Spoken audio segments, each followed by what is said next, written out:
Well, I'm not going to leave you alone. I want you to get mad.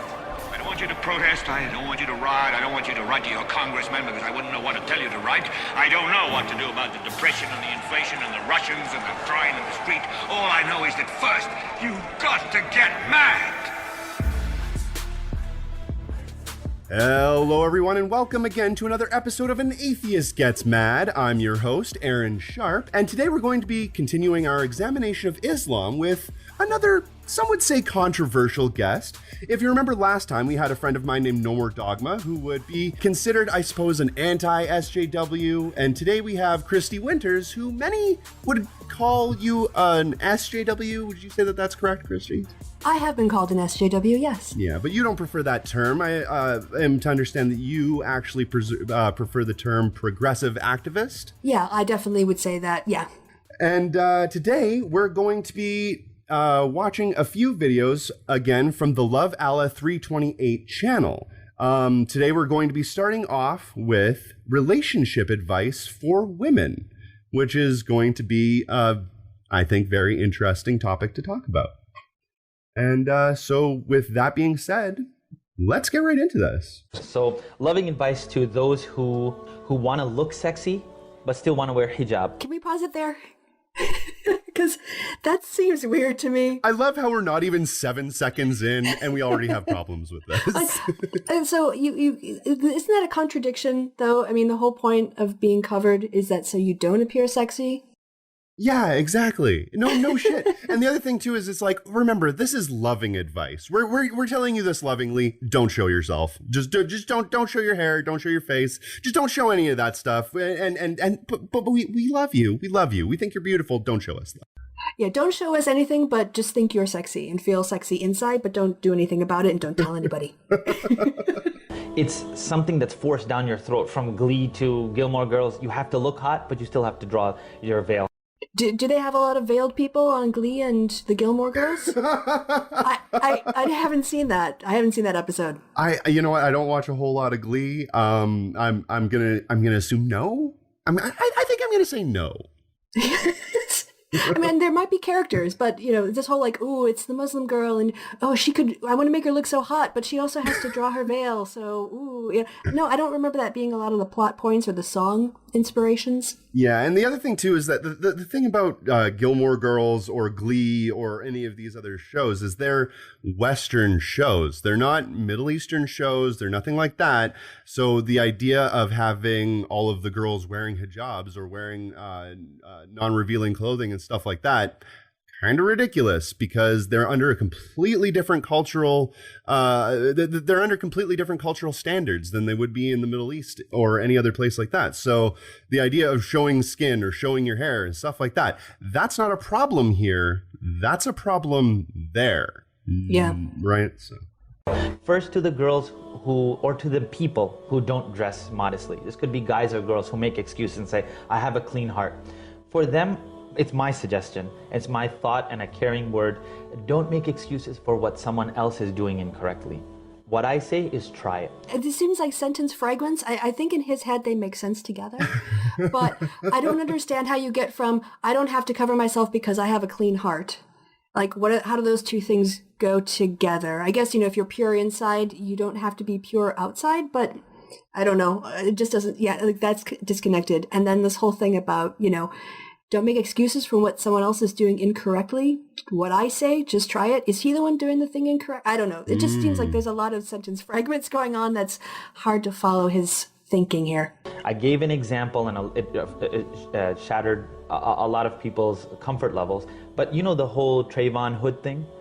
People are wearing hoods. A congressman wore a hood in the assembly and was asked to leave.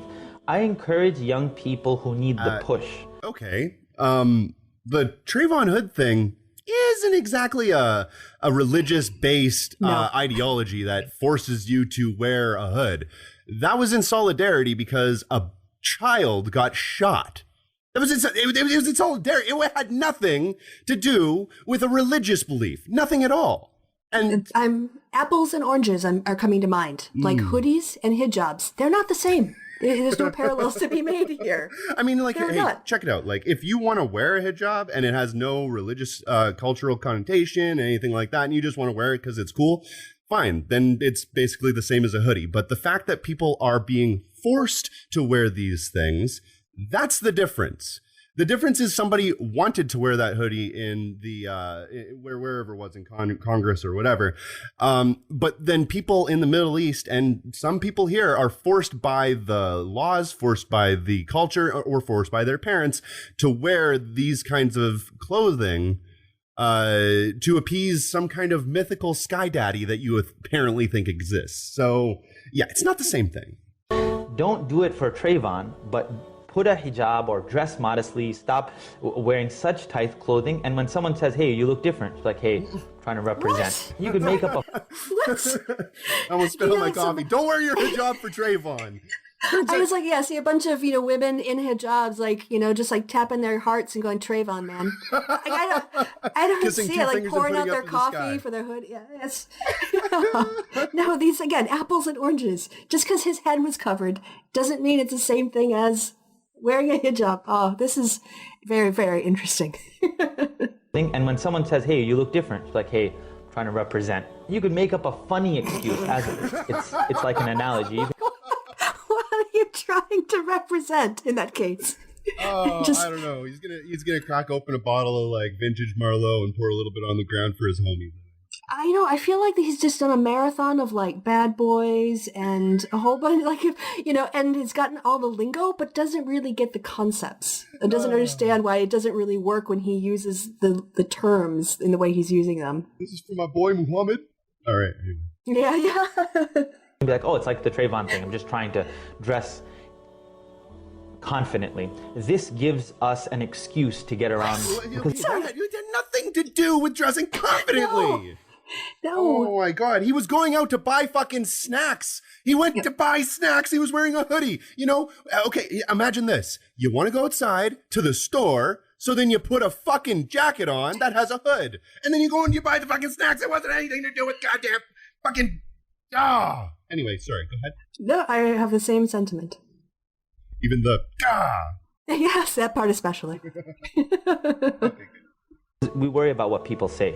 The last and most important thing is, I mean this with all due respect to my sisters. I don't grow up knowing that I'm not growing up saying that it's easy to wear hijab in America, but I am saying this much. If you're gonna put the cloak on your head, then match the part.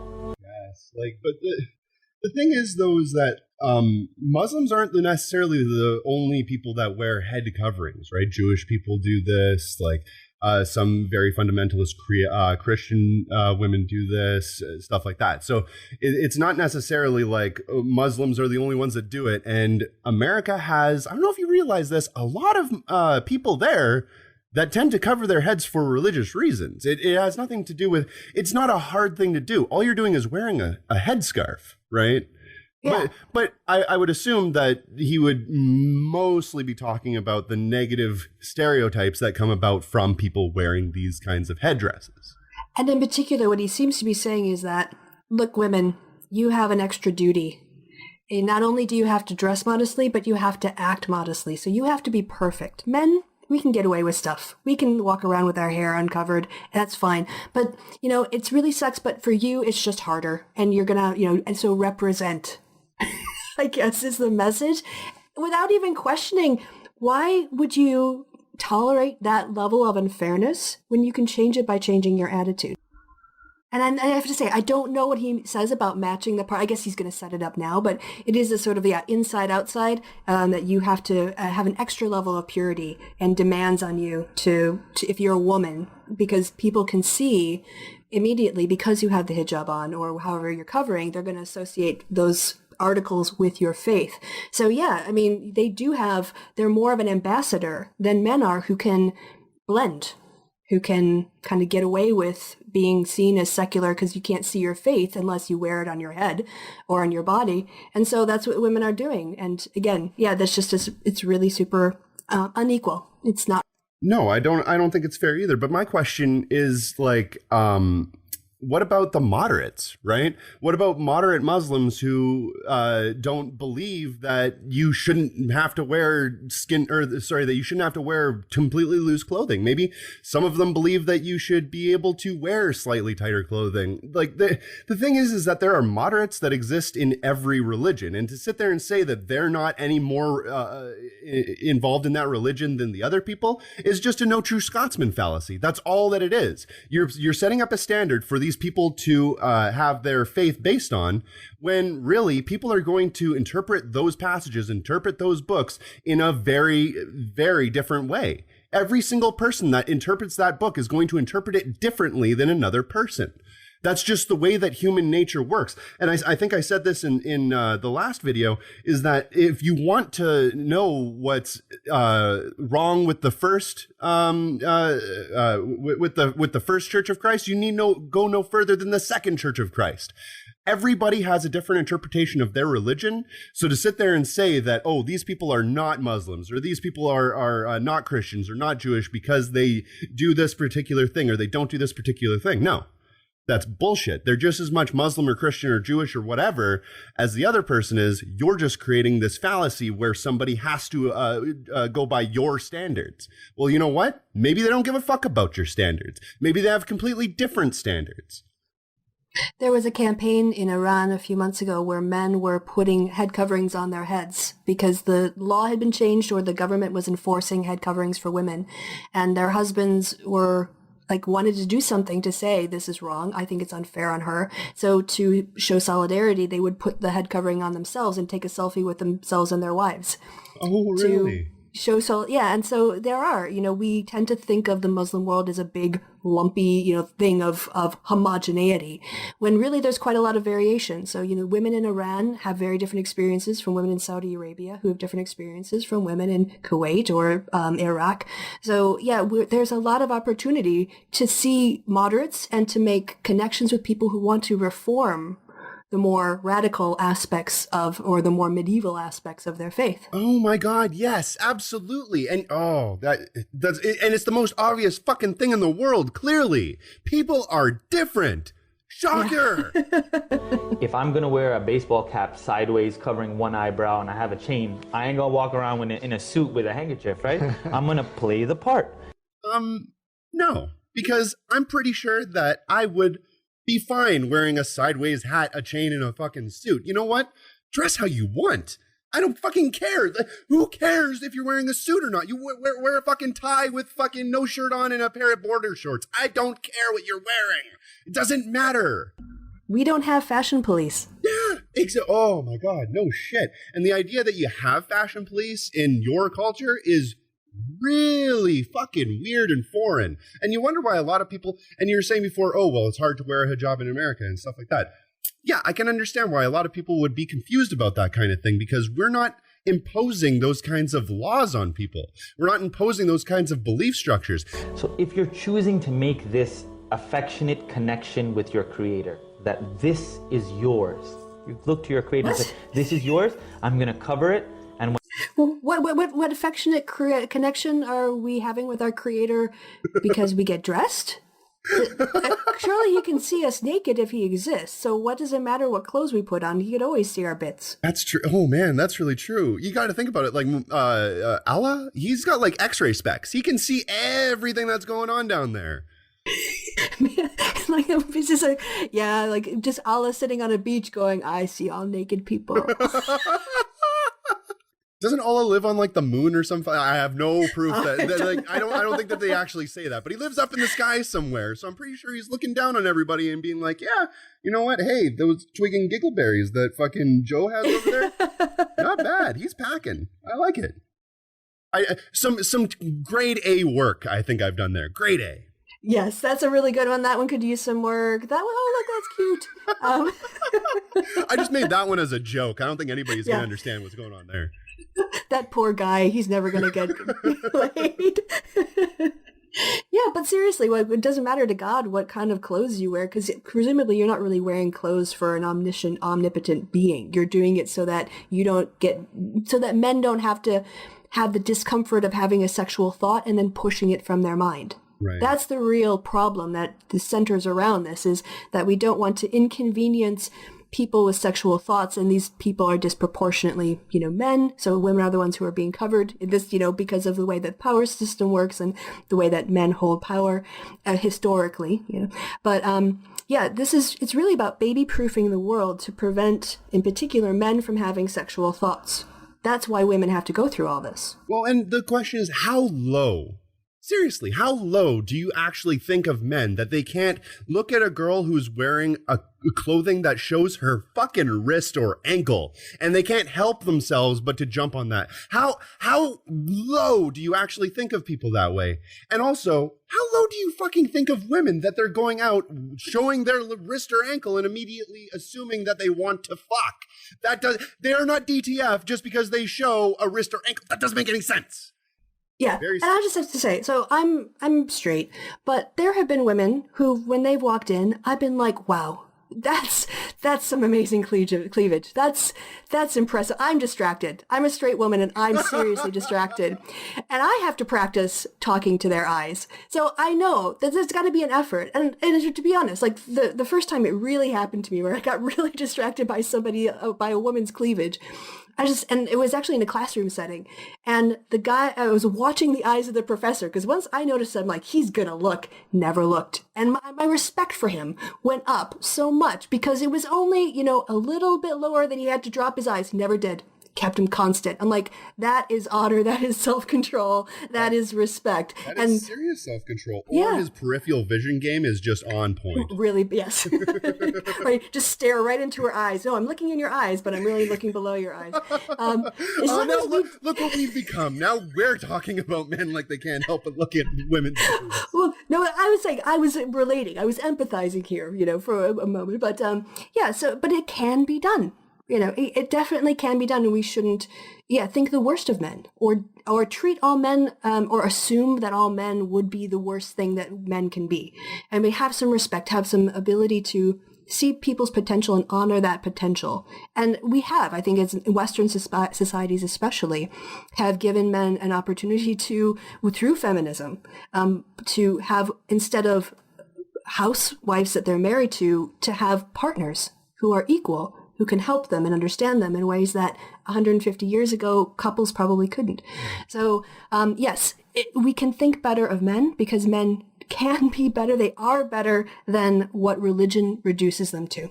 Sure. Yeah, no, I would agree with most of that. I would ask, do you think that it's because of feminism, or do you think that it's more or less just human nature that people don't want to be total pricks? And if you have a friend that's a girl, you don't really want to be objectifying her in that way, because that would be rude.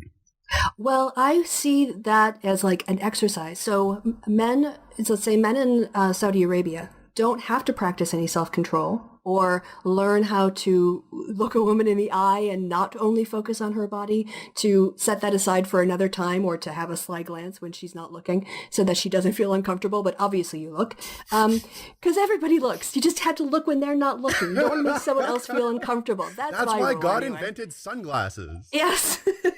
Right? So you need the opportunity to practice the skills. Sure. Yeah. No, absolutely. And I think that comes with feminism, because women would enter a new space, and then there would be boundaries pushed, and people had to learn to adapt.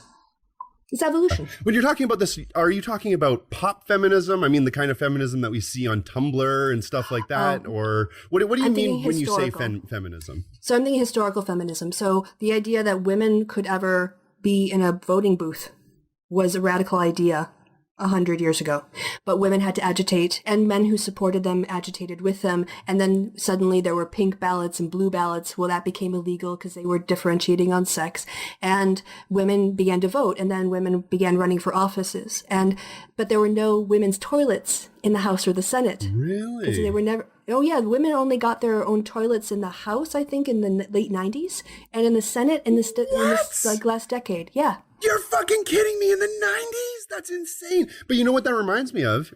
Yeah, well, Oh, well, the blue and pink ballots, I've never heard of that before, but it reminds me a lot of the 3/5 deal. I don't know if women had a lesser vote or anything like that, but it's this stark difference between the regular vote and then whoever we decided to kind of let vote afterwards kind of deal. It's like a stark difference. You can see the line that's being drawn there. These people are regular Americans. They have all the rights and freedoms as everybody should have. And these are the others that we're kind of letting into our group. Seems kind of odd to me. So yeah, you're not talking about pop feminism, the kind of thing you'll find on Tumblr. You're talking about historical feminism, where feminists and women worked towards gaining equal rights and freedoms, the same as everybody should have. Yeah, exactly. Coming into whether it's politics or the economic sphere, having their own jobs and not just being the secretary, but, actually coming into spaces like becoming doctors and lawyers, all that kind of stuff. Women had to do it before men had to deal with women in those situations.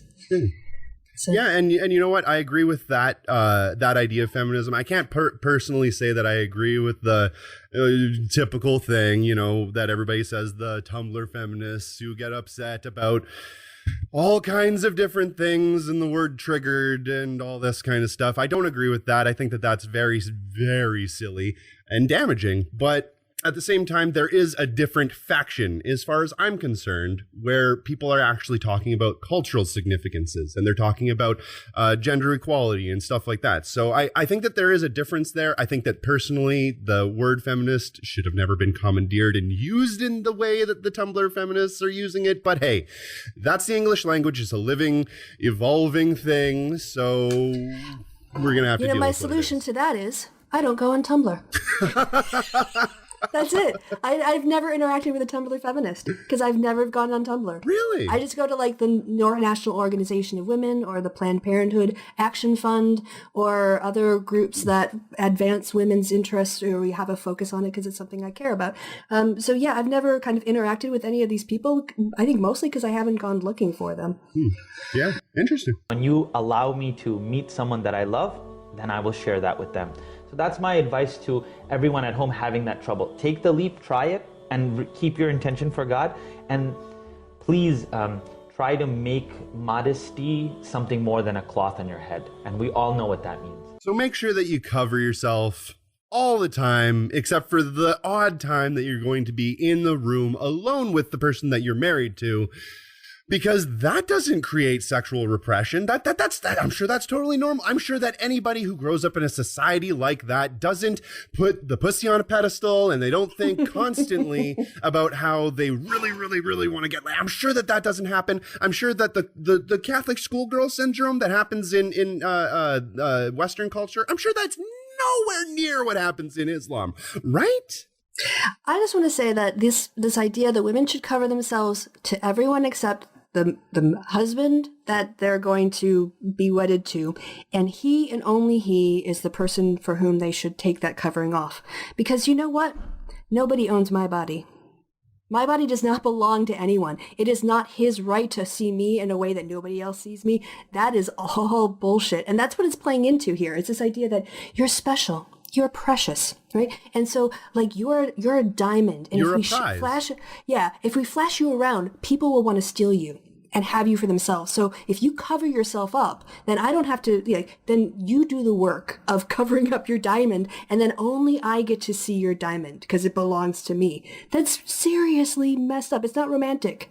It's a power relationship that's based on one person's ownership of somebody else. Yeah, I was just about to say the exact same thing. It's the idea as people as property, and that is fucking wrong. People are not property. And the other thing, too, is that if you ever noticed somebody that just gets an engagement ring, everybody wants to see that diamond.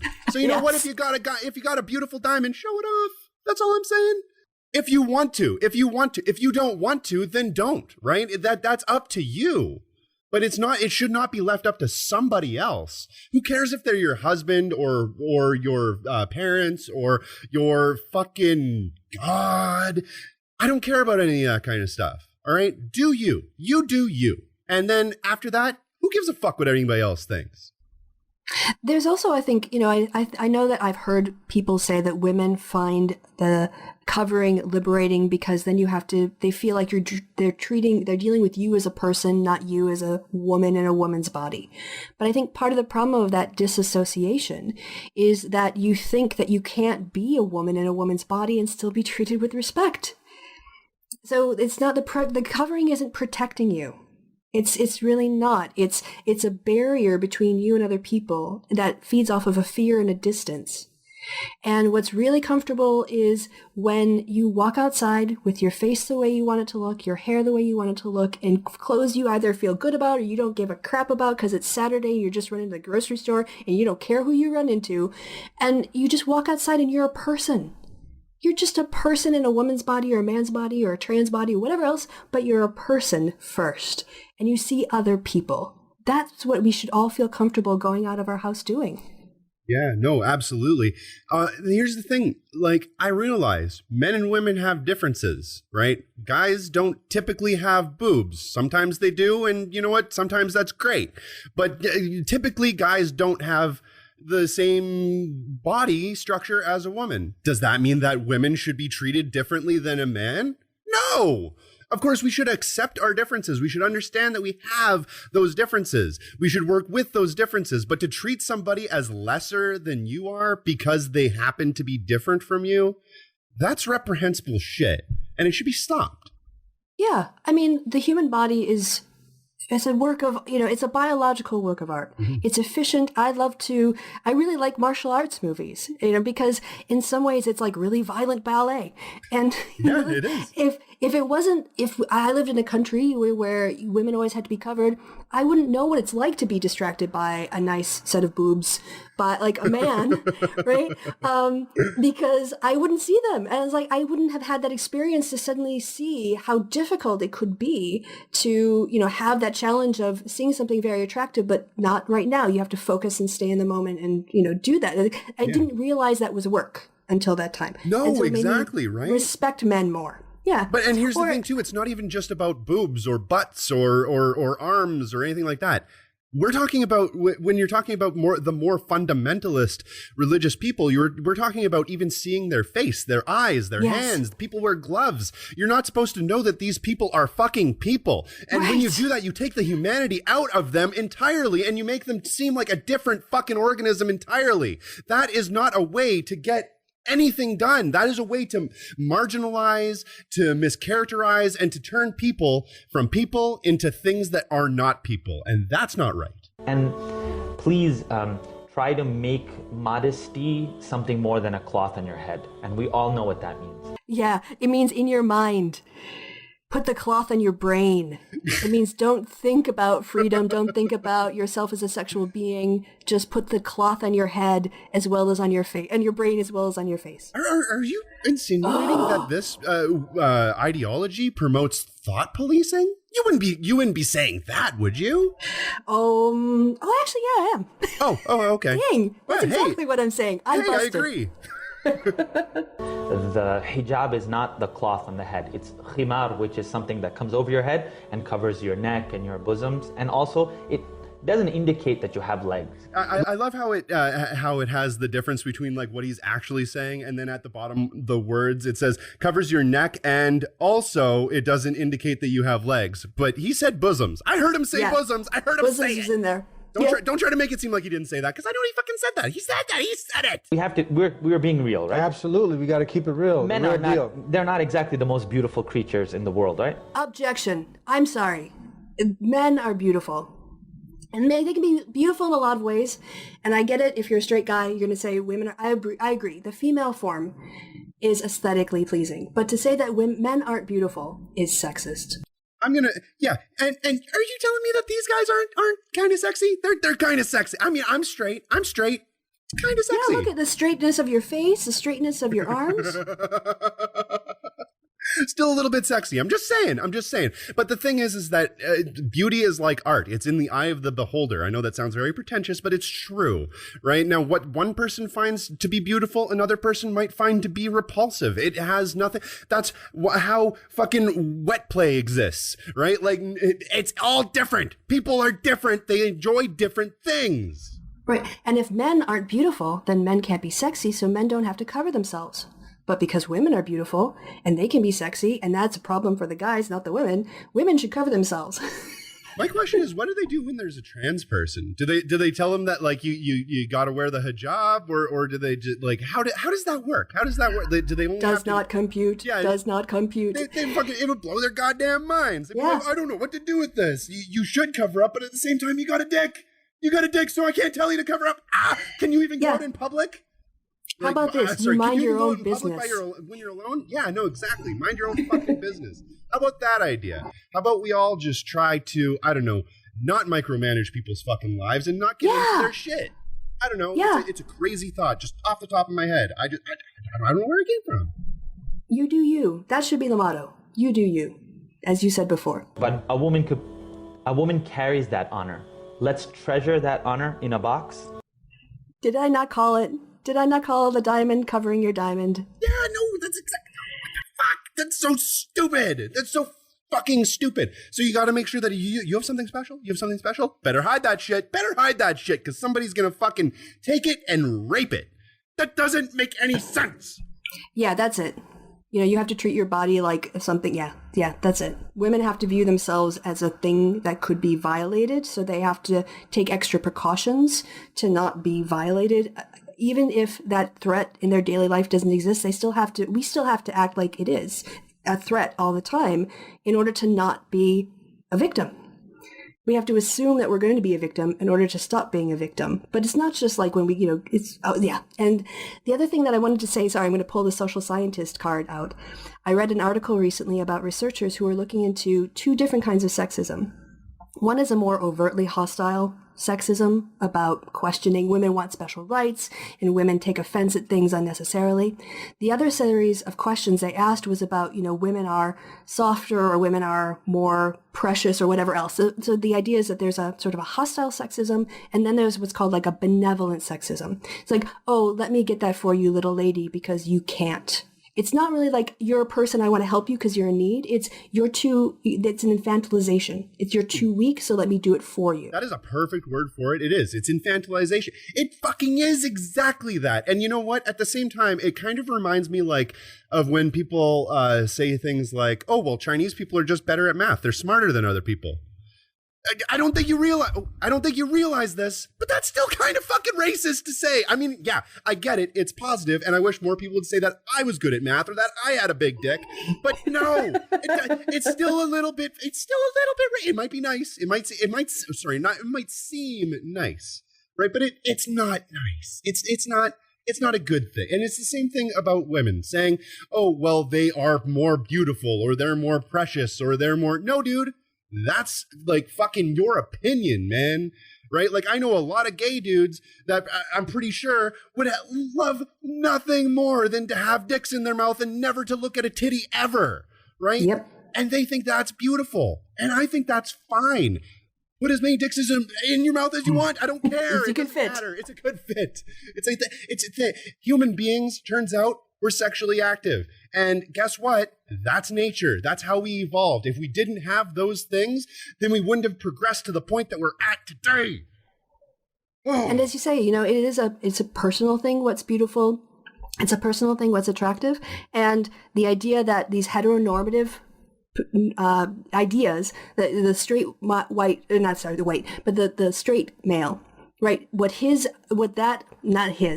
the notion of what a straight man should find attractive is the norm for everybody, regardless of their sexual orientation or whether they're a man or woman. That whole norm is placed on the whole society, and everyone is invested in perpetuating that norm for that one group. God damn it. And you want to talk about entitlement culture and this kind of thing. You're literally just talking about how you are you're entitled to have this be the standard at which everybody is judged. You know what? Fuck you. I don't give a fuck what you say. I don't care. Honestly, I don't care. Question though. What do you mean exactly by heteronormative? Yeah, heteronormative is the word that describes a concept of a set of values that are basically heterosexual values. And not that they're just values, but they are the standard, they are the norms by which everyone should be judged. So a heteronormative situation, it's like the Viagra commercials that only ever show straight couples and they never show two gay men. Right? Have you ever seen a Viagra commercial for two gay men? No, I wouldn't. I'd love to see a Viagra lemon party. Now, that would just be some... Yeah. So that is an example of a heteronormative theme advertising a product that is actually meant for more than just straight guys. And so the concept is really, I know that for some people might think, oh, you're using a lot of jargon, but it's really just a really quick way to encapsulate a whole series of norms so you can contrast it against an opposite. What would a more inclusive normative view of Viagra look like? And that's just one example of how you can apply the concept of heteronormativity. Interesting. Okay. All right. Because you know what? I noticed that like a lot of different words that are not necessarily that word specifically, but I noticed that a lot of different types of words. And I've had this conversation with many of my friends on both sides, really, and where it's basically like, there are these words that certain people who would classify others as SJWs use, where it's like heteronormative or rape culture or this patriarchy and stuff like that. And I noticed that a lot of people have a lot of problems with those specific words. Personally, I don't know if they necessarily have a problem with what the word means. I think that they more or less have a problem with the word itself. For example, rape culture. When you think of the word rape culture, now I know you might not because you are from a different social structure than I am, right? But when a lot of people that I know hear the word rape culture, they immediately think, what the fuck are you talking about? We're not letting people go around raping people. Raping people is the worst possible thing that you could possibly do. So how could you sit there and say that we have a rape culture when really rape culture might mean something different to them than it does to the person that's talking about it? So it might mean a series of cases where men are found guilty of rape and then do very little prison time because the judges say that it's more important that they don't have, these strikes on them and that they're reintegrated into society, although they've been convicted of rape. And yet we don't see that for burglary. We don't see that for car theft. We don't see that for other crimes. There seems to be this special carve out where judges who are predominantly men, I don't want to say exclusively because I don't know all the law cases, but that normativity of, we don't want to ruin this swimmer's life because of one mistake. Right. He committed a crime. Why don't you treat him like every other criminal? Well, you're talking about that swimmer, the obvious rapist, Brock Turner. Yeah. Okay. But there was also a man who raped a child who got basically a slap on the wrist in terms of a prison sentence. And when you see these cases again and again, one isolated incident, you go, that's not a culture. But you see it happening, it comes up in the news every 4 to 6 months that there's a case where a judge, for instance, says that a teenage girl who was under the age of consent was participating in the teacher's sexual pursuit of her and their sexual relationship. So he shouldn't really be considered a rapist because she invited this. She was a child who couldn't consent. Yeah, no, that whole consent thing, pretty important. Pretty damn important. Yeah. But rape culture is, it's a more subtle thing. Yeah, so it isn't just people are encouraging other people to rape. But if you have someone who can explain it more broadly, and then you can witness it happening yourself, then you become more sensitized to it. The thing is that people use the term, and other people interpret it, and then they are really talking past each other. Yeah, and you know what? And I totally agree with that. That's kind of the thing that I've found the most is that whenever somebody ends up using one of these words, and you know what? And I have this conversation with my wife all the time. She thinks that rape culture is a perfectly descriptive term of what's going on. I personally, not so much, because when you say the words rape culture, and I'm not saying that it's not the way that you explained it, I'm not saying that that's not what's happening, but when you use those words, I almost feel like it becomes kind of buzzwordy, where it's kind of like, oh, cultural Marxism or cuck or SJW or rape culture or this. Like, we use these words and then we end up taking meaning from them that maybe somebody that was saying that word didn't necessarily mean by it, right? I think there are kind of two conversations. There are the conversations that I have where I provide definitions and examples. And then there are times that I'm just talking to people who know what I mean. Sure. And so we can just use a shorthand, and you can communicate a lot faster than saying a tendency in the judicial system and in the justice system and in the military for there to not be the pursuit of rape complaints, that there's a very low the processing of DNA kits deliberately by people in some cases. You can have a 40-word sentence that describes rape culture. Or you can just say rape culture, which is what you say. It's the shorthand for it. I hear you. What do you say to people that say that, well, we get it, rape happens, but it's also extremely hard for people to find out if somebody was actually raped or if it was just consensual and that person decided to change their mind afterwards and say that it was rape when actually it was consensual sex? What do you say to people that say those kinds of things? What I would say is, I wish there was a video game that you could play that would show you, basically have a dark street, and it would have you do, if you had to do all the tips that women and girls are taught to do walking down an isolated street. And if you don't do it, you get, you fail or you get jumped or something happens.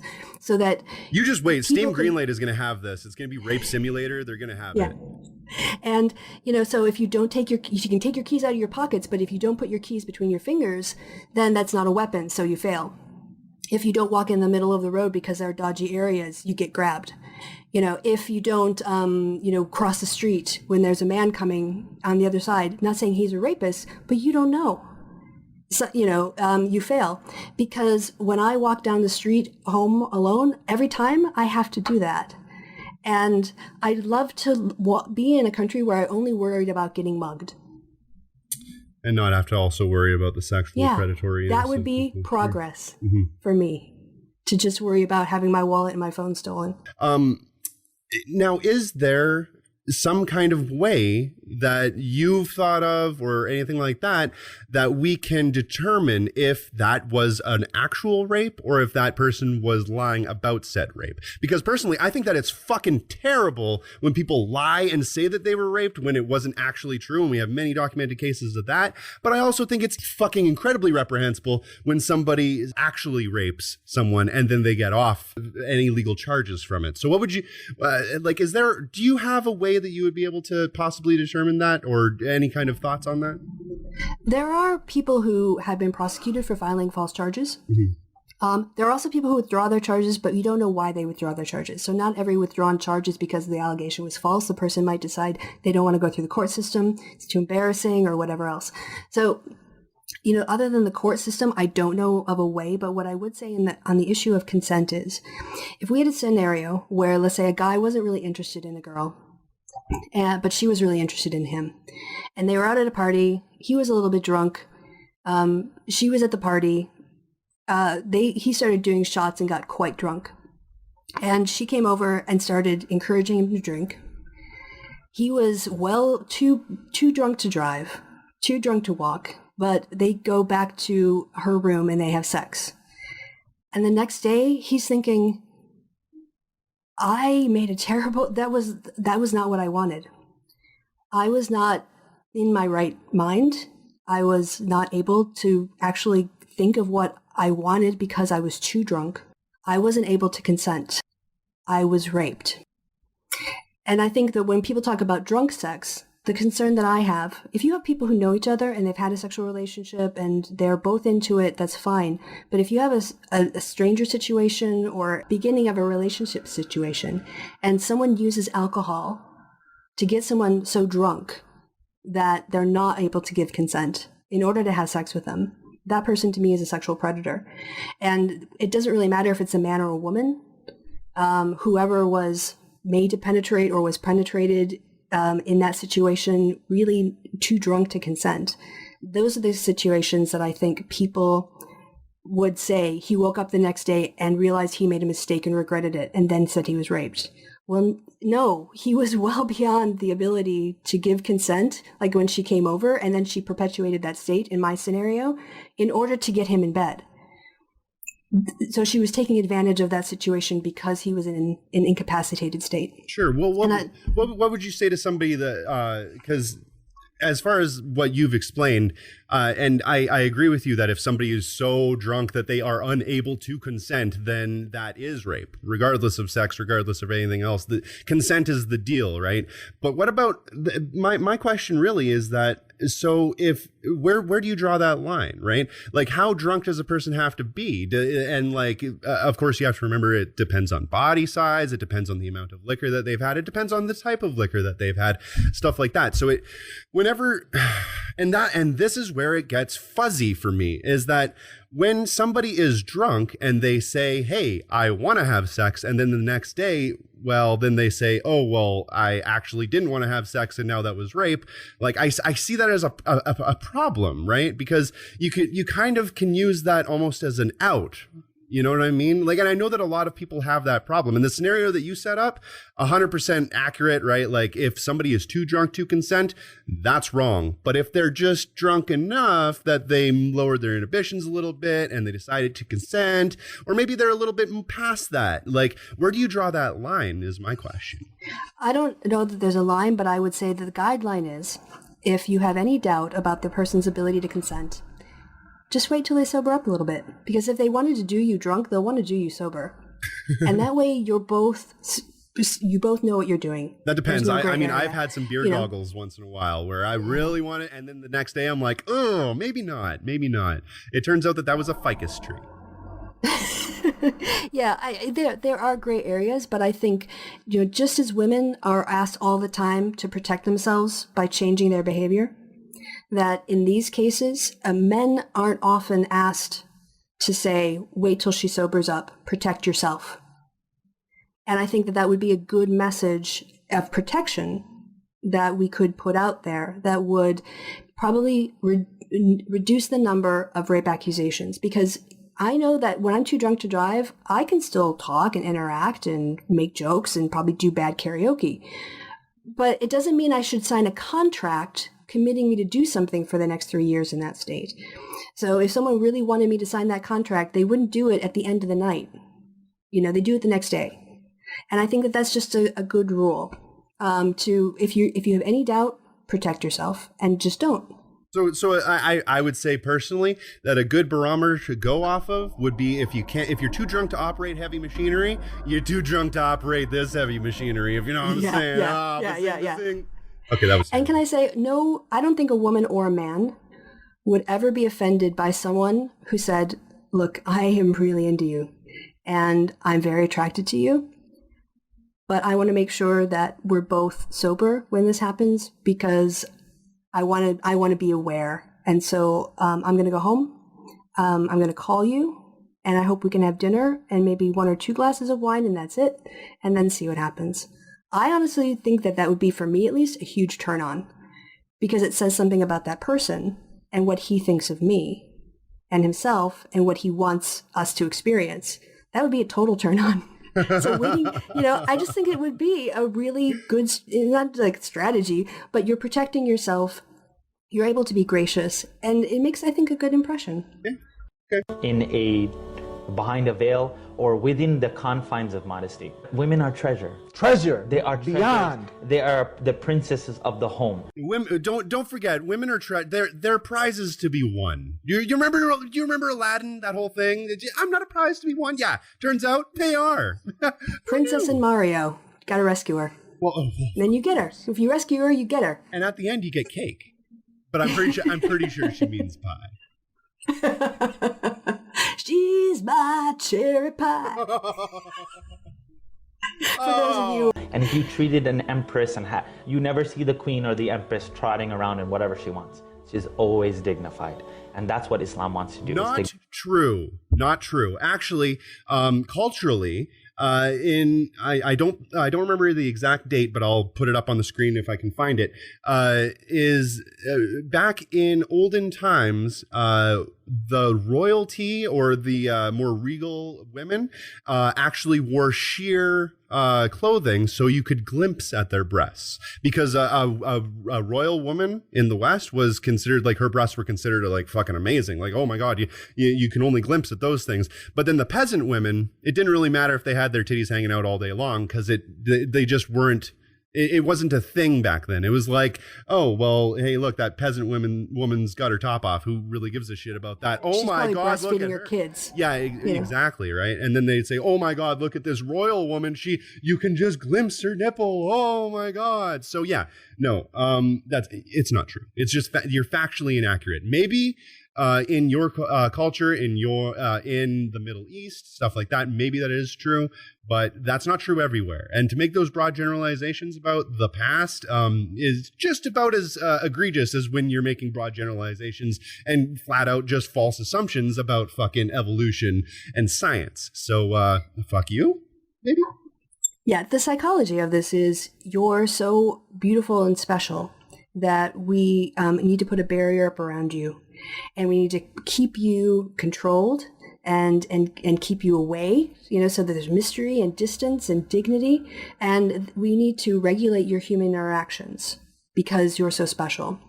And so the whole psychology of it is very much like the ownership again, perspective of owning somebody, or basically as property to be owned by somebody else, rather than seeing them as people.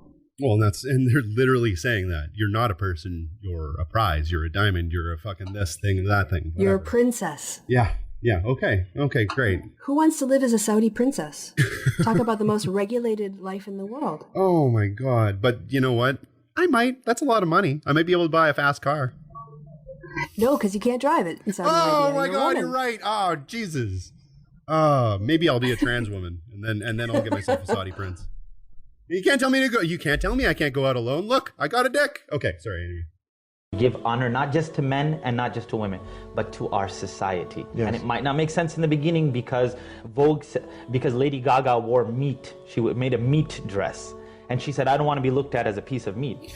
Of course you... What the fuck? What the fuck are you talking about? This has nothing to do with... What? What? How about this? Can I make a steak hijab? I'm just wondering. Maybe like God. Maybe like a pair of brisket pants. Sorry. The flies. Oh, the fly. So many flies. My goodness. It wouldn't be like a full burqa, by the time because you had all of this, it'd be like pigpen swarm of gray around you that would eventually just cover you up. Well, and if anybody's ever seen like a marketplace in like Pakistan or India or something like that, it's a fucking lot of flies, man. God damn it. You're going to stick out. So why not cover? Why not, instead of making these huge statements and wearing meat, why don't we just cover ourselves? Why express our individuality? Why not all look the same? Why don't they, you know what? Let's just, no, come on, guys. Seriously, cut it out with the meat dresses, all right? I've had it up to here with people wearing meat. God damn it. And how do we even know that it's halal meat? We don't. It might not be halal meat. And what are the vegetarians and vegans supposed to do? It's so unfair to them. Oh, I know, right? Like, you can't wear a salad dress. No. It's not fashionable. That's so 2010. And treat ourselves like human beings and have interactions up here, not down here. So make sure that you have all of your interactions up here and not down there. Because any interactions down there, you must only have with your husband. And and if you don't, you're going to be, I don't know, disowned. Some cultures stoned to death. Like what? Like honor killings? Honor killings? Seriously, that's where we're at here? Okay. All right, everyone, that's it for this half of the show. If you want to check out the full thing uncut, you can go to my Patreon page and check us out there. And I guess next time we're going to be continuing our talk with Kristi Winters about Islam. Is there anything you want to say, Kristi, before we get going? Would you like to plug something? Oh, well, yes, I've got new content coming out all the time on my channel. I do a wide range of issues, politics, social issues. I talk about feminism. I've started a new series called Feminist Talk Back, where I get different feminists from the YouTube community to come on and answer questions that people have left in the comments. So please check any of that or all of that out at my channel. Yeah, and it's all really good. You might not agree with it, and who knows, you might agree with every single bit of it. And that's kind of the point, is that no matter if you agree or you disagree, the idea is to keep an open mind, listen to other people's perspectives, and actually try to have a conversation and not a fucking yelling match. Anyway, thank you very much. This has been Aaron Sharp, and keep evolving. You've got to get mad!